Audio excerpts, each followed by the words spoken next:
What is going on, everyone? Today is Monday, June 13th. Just wanted to get on it and do a quick update on Bitcoin and the rest of the crypto market. I know everybody's a little concerned because everything's been tanking, right? When is this bloodbath going to be over? And so I just wanted to get on, share some of my thoughts with you. But I think if you've been watching my channel for the last month and a half, I know I haven't been on much because there really hasn't been much going on. And back in April, the end of April, I was kind of, saying the same thing over and over and over and over. I said, we're getting a big move, possibly a 40% move. And that move is playing out. And so I think if you've been watching it, you should have expected this the whole time. So I've been in mostly cash. I took a few positions here and there, short-term trades.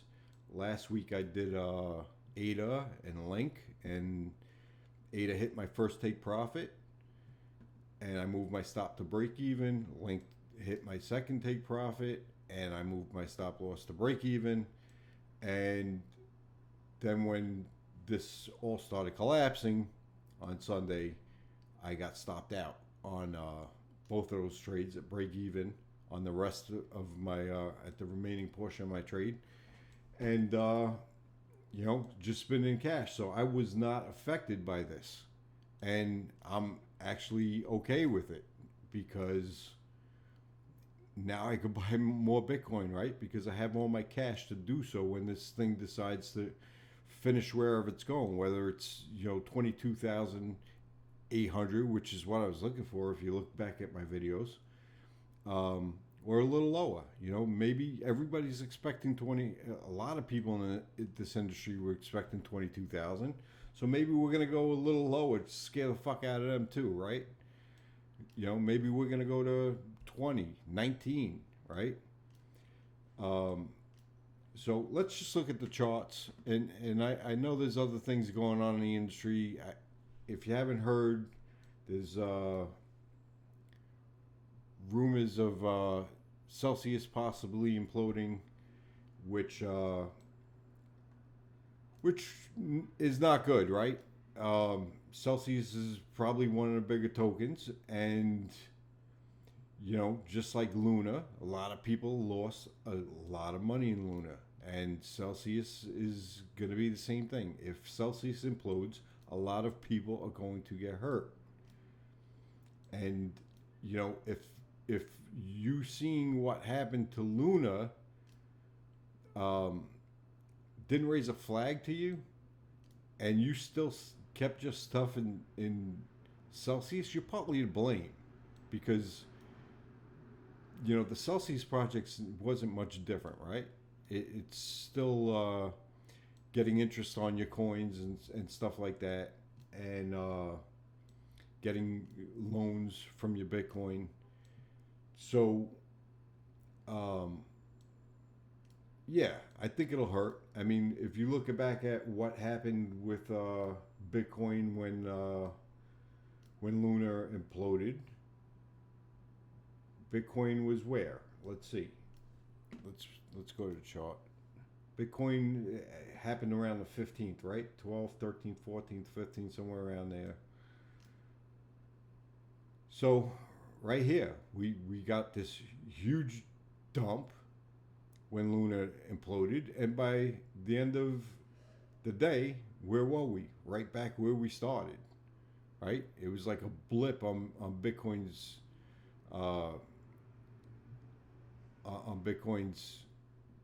chart. And I think the same thing will happen. Celsius implodes, you know what's going to happen?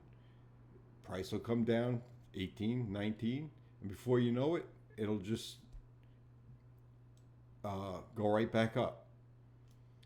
And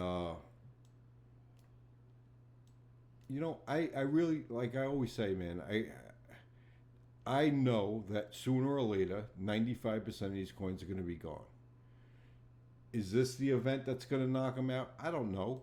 Nobody knows, right? But because I know that, I'm very careful when I go in.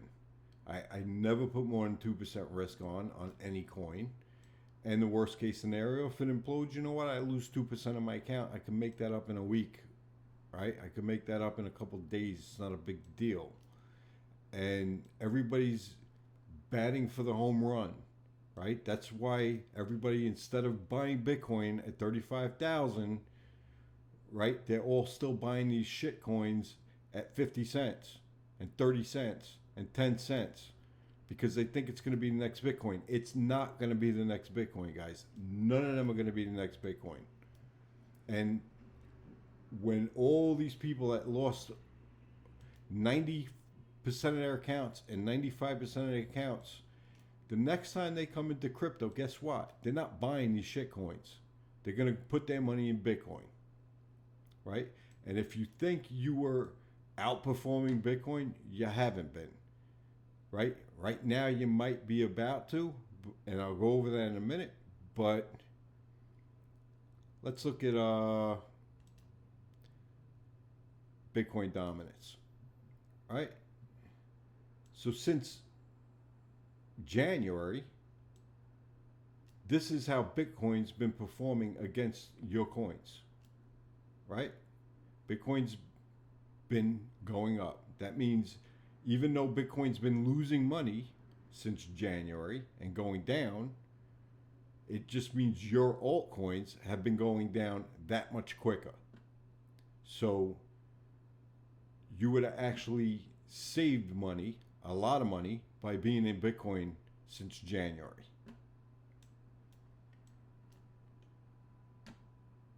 Right? So if you look at this, right? Bitcoin did 22% better than your average altcoin. So whatever you lost on your altcoin, imagine you had 22% more in cash because of it. Right? Your portfolio would be approximately 22% bigger than it is now if you just sat in Bitcoin. Anyway, let's get into the charts. Enough of that.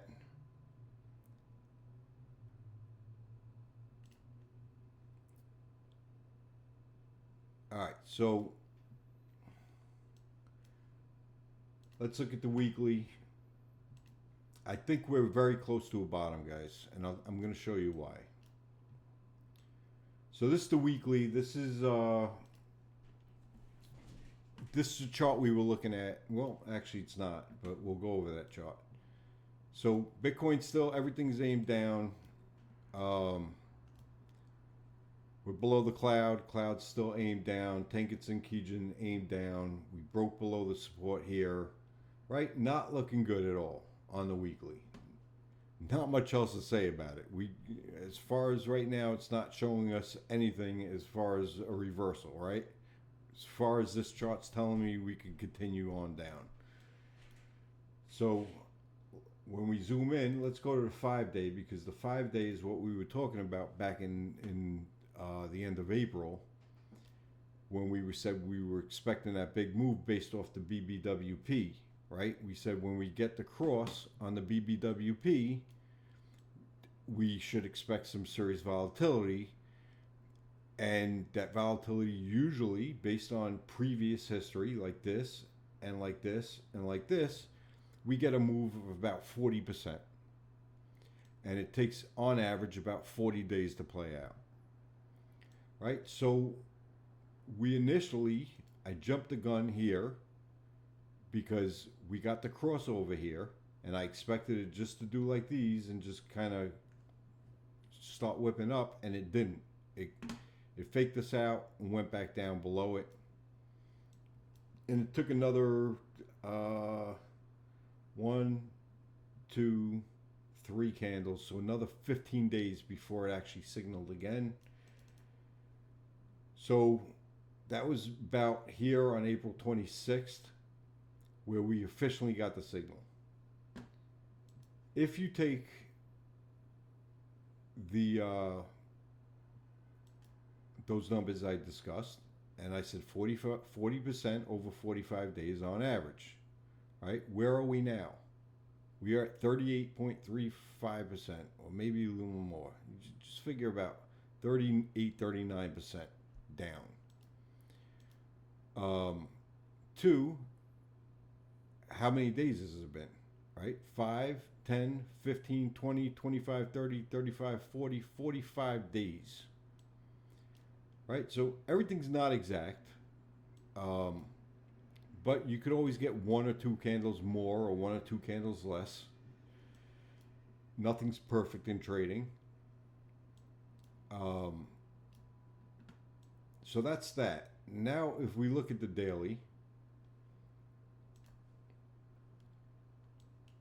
right? The daily was the same thing with the BBWP last week. We were expecting a move, and usually, generally, when you get the cross up, you look for, on a daily, you expect about a 20% move over the course of 13 days, right?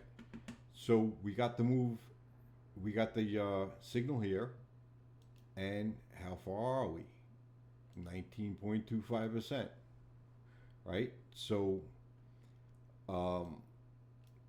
it's only been 2 days, right? And on average, it plays out within 13 days. So I think we could get another wick down tonight. We could get another big push down tonight and even wick back up above this and just kind of go sideways, right? Or we could just play sideways for a little bit. And I think sideways is probably the way we're going to go based on what some of the other altcoins are doing.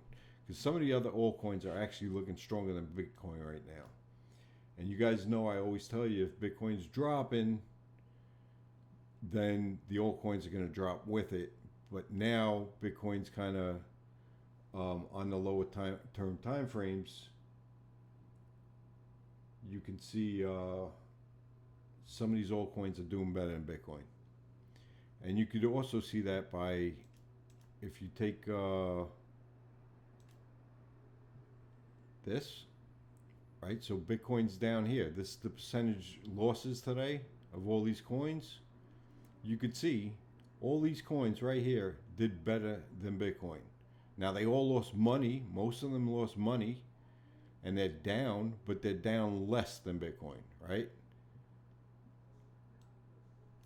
And usually that's not the case. Usually when Bitcoin's dumping, the altcoins are dumping twice as hard. And now you see them dumping less, which means they're performing better than Bitcoin. So that's what I'm looking for. If we drop down to the 4 hour, right? Not much to say here. We should be looking for some relief soon, right? This is red hot right now, right?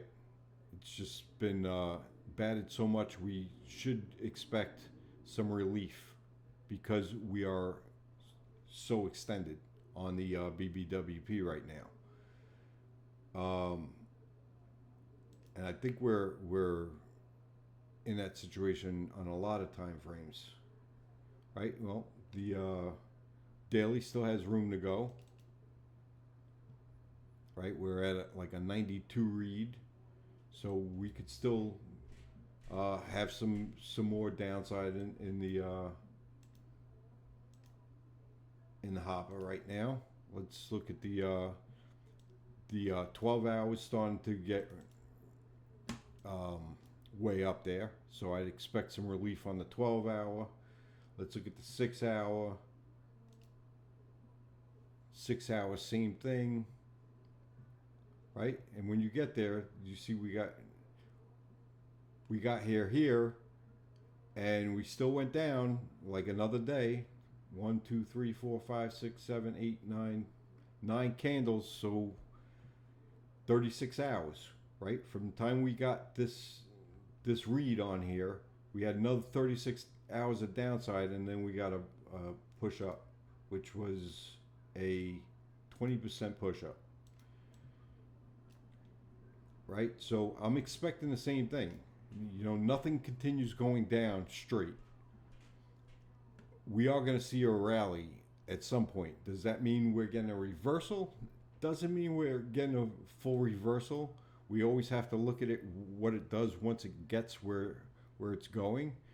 But right now, on the 4 hour, once this thing starts to flip, I'd expect a rally at least back up to 25,000, right? But the longer this goes down, then this is going to drag down with it. So as of right now, I'd be looking for a move back to 25.7 and possibly even 27,000 on the 6 hour. Sorry, I thought that was the 4 hour. So same thing. Here I'd be looking for a move back up to 25,000, 26,500 once this thing starts cooling off. 1 hour. 1 hour already started cooling off, and you could see we got that bounce up, and now we're kind of back down a little bit. So, and that's what I'm saying on the higher term time frames, right? Just because we're cooling off doesn't mean we're reversing. Just means we're cooling off, possibly before we take another run to the downside. But that is how markets work. 15-minute. By the way, I'm going to be releasing that other video that I talked about where we back tested the taking Keegan cross. So look out for that video, so you can see what the results are every time we get a Tenkan Keegan cross. If we took a trade off of it, what the probability of winning or losing would be. We also looked at different take profit scenarios, and we came up with what we think is the best way to take the Tenkan Keegan cross. So keep an eye out for that video. Anyway, let's look at the 5-minute, because I actually took a trade on the 5-minute today, and I took it. I wanted to take it on this candle right here, right? But by the time I got in, this candle had closed, and the next minute this thing just flew up. So I ended up getting filled all the way up here, 23,800, and it never hit my take profit, right? Because my take profit was up here at 24,380. We got up to 24,200 before it turned around, but I decided to hold it. I didn't get out yet. I figured if we broke below this, I'd get out, and then I was doing something, so I didn't realize when it came out, and I'm still in the trade. So now I'm probably, when I get off this video, going to put a stop loss below 22,568. And if we break below that, I'd expect another dump down. But right now, on the low term time frames, Bitcoin's just kind of ranging, even though we just got a lower low. So we could be starting to head back down. You'll start seeing this the span B start pointing down, and this will go down, and then this will start coming down, and then once we break this, we're probably heading back down some more. And that's it, man. I'm just looking at the lower term time frames, guys, and I'm just staying safe right now. I'm staying mostly in cash, and when I get a signal, whether it be on a 5-minute or 15-minute or an hour, I'm going to take it. And if I lose a little bit on it, so be it. But that's going to get me the closest I can be to the bottom, if this thing is going to actually reverse from here. Right? Earlier today, the reason why I like this is I figured we were going to form. Another reason why I didn't sell it is I was expecting this to do a head and shoulders right here. So when I didn't get out over here, I said, you know what? It's probably going to come back down to the cloud, which it did. It came right to where I thought it was going to go, and it bounced off of there. And I expected it to continue on right here and then break it, and then we would have got a move up. That's what I was hoping for. You know, either maybe even a move here and then back down and up. So doesn't look like it's playing out that way, and I kind of figured that when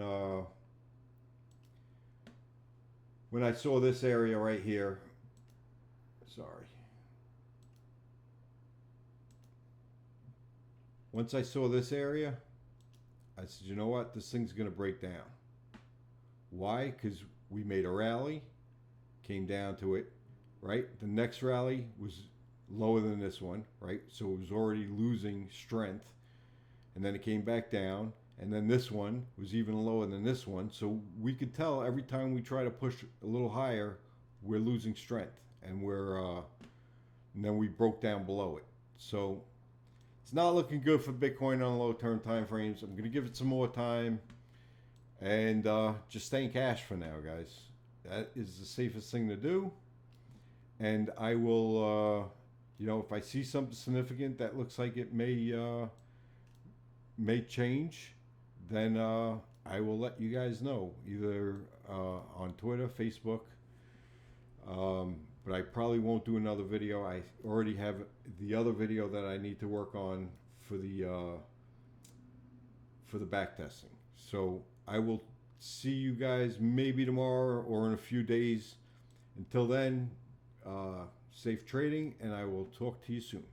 Have a good night.